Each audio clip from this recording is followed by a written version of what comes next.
अथ चतुर्विंशोऽध्यायः 24वां अध्याय सांख्य योग। भगवान श्री कृष्ण कहते हैं, प्यारे उद्धव, अब मैं तुम्हें सांख्य शास्त्र का निर्णय सुनाता हूँ। प्राचीन काल के बड़े बड़े ऋषि मुनियों ने इसका निश्चय किया है। जब जीव इसे भली भांति समझ लेता है तो वह भेद बुद्धि मूलक सुख दुखादि रूप भ्रम का तत्काल त्याग कर देता है। युगों से पूर्व प्रलय काल में, आदि सत्य युग में, और जब कभी मनुष्य विवेक निपुण होते हैं, इन सभी अवस्थाओं में यह संपूर्ण दृश्य और दृष्टा जगत और जीव विकल्प शून्य किसी प्रकार के भेदभाव से रहित केवल ब्रह्म ही होते हैं। इसमें संदेह नहीं कि ब्रह्म में किसी प्रकार का विकल्प नहीं है। वह केवल अद्वितीय सत्य है। मन और वाणी की उसमें गति नहीं है। वह ब्रह्म ही माया और उसमें प्रतिबिंबित जीव के रूप में, दृश्य और दृष्टा के रूप में दो भागों में विभक्त सा हो गया। उनमें से एक वस्तु को प्रकृति कहते हैं। उसी ने जगत में कार्य और कारण का रूप धारण किया है। दूसरी वस्तु को, जो ज्ञान स्वरूप है, पुरुष कहते हैं। उद्धव जी, मैंने ही जीवों के शुभ अशुभ कर्मों के अनुसार प्रकृति को क्षुब्ध किया। तब उससे सत्व, रज और तम, ये तीन गुण प्रकट हुए।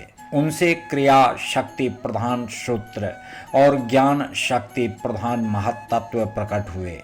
वे दोनों परस्पर मिले हुए ही हैं। महत्तत्व में विकार होने पर अहंकार व्यक्त हुआ। यह अहंकार ही जीवों को मोह में डालने वाला है। वह तीन प्रकार का है, सात्विक, राजस और तामस। अहंकार पंचतन मात्रा, इंद्रिय और मन का कारण है, इसलिए वह जड़ चेतन उभयात्मक है। तामस अहंकार से पंचतन मात्राएं और उनसे 5 भूतों की उत्पत्ति हुई, तथा राजस अहंकार से इंद्रियां और सात्विक अहंकार से इंद्रियों के अधिष्ठाता 11 देवता प्रकट हुए। ये सभी पदार्थ मेरी प्रेरणा से एकत्र होकर परस्पर मिल गए और इन्होंने यह ब्रह्मांड रूप अंड उत्पन्न किया। यह अंड मेरा उत्तम निवास स्थान है। जब वह अंड जल में स्थित हो गया, तब मैं नारायण रूप से इसमें विराजमान हो गया। मेरी नाभि से विश्व कमल की उत्पत्ति हुई। उसी पर ब्रह्मा का आविर्भाव हुआ। विश्व समष्टि के अंतःकरण ब्रह्मा ने पहले बहुत बड़ी तपस्या की। उसके बाद मेरा कृपा प्रसाद प्राप्त करके रजोगुण के द्वारा भुवः स्वः अर्थात पृथ्वी, अंतरिक्ष और स्वर्ग, इन 3 लोकों की और इनके लोकपालों की रचना की। देवताओं के निवास के लिए स्वर्लोक, भूत प्रेतादि के लिए भुवरलोक और मनुष्य आदि के लिए भूरलोक अर्थात पृथ्वीलोक का निश्चय किया गया। इन तीनों लोकों से ऊपर महरलोक, तपलोक आदि सिद्धों के निवास स्थान हुए।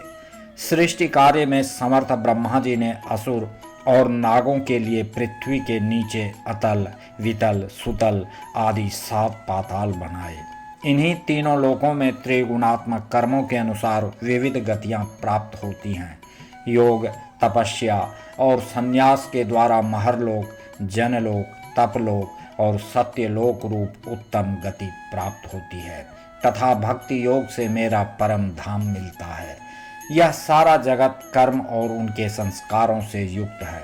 मैं ही काल के कर्मों के अनुसार उनके फल का विधान करता हूँ।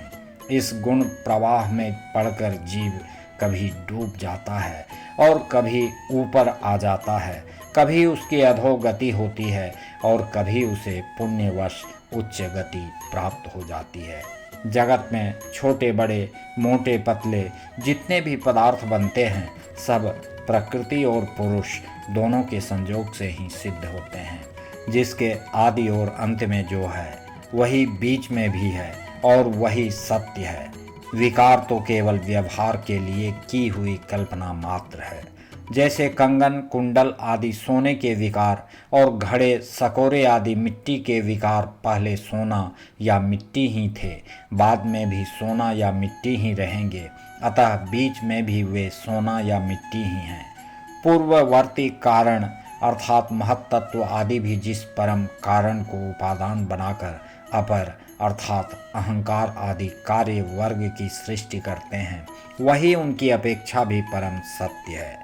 तात्पर्य यह है कि जब जो जिस किसी भी कार्य के आदि और अंत में विद्यमान रहता है वही सत्य है। इस प्रपंच का उपादान कारण प्रकृति है, परमात्मा अधिष्ठान है और इसको प्रकट करने वाला काल है। व्यवहार काल की यह त्रिविधता वस्तुतः ब्रह्म स्वरूप है और मैं वही शुद्ध ब्रह्म हूँ।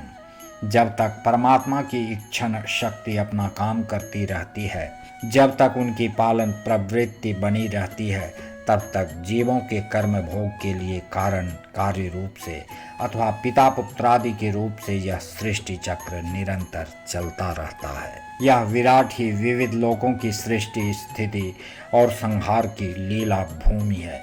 जब मैं काल रूप से इसमें व्याप्त होता हूँ, प्रलय का संकल्प करता हूँ, तब यह भुवनों के साथ विनाश रूप विभाग के योग्य हो जाता है।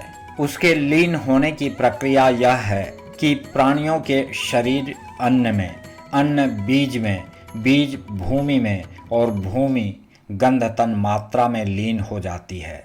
गंध जल में, जल अपने गुण रस में, रस तेज में और तेज रूप में लीन हो जाता है।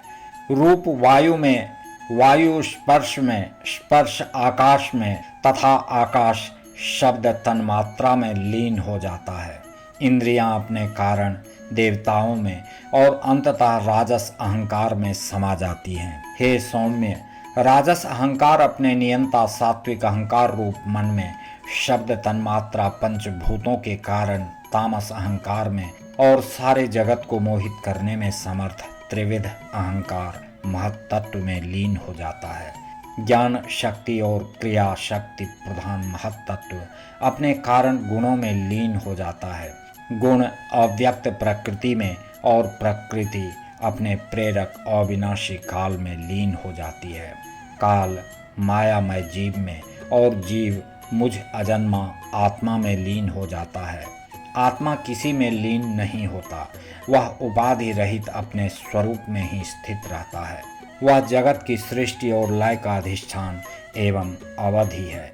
उद्धव जी, जो इस प्रकार विवेक दृष्टि से देखता है, उसके चित्त में यह प्रपंच का भ्रम हो ही नहीं सकता।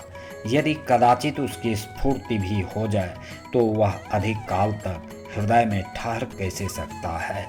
क्या सूर्योदय होने पर भी आकाश में अंधकार ठहर सकता है?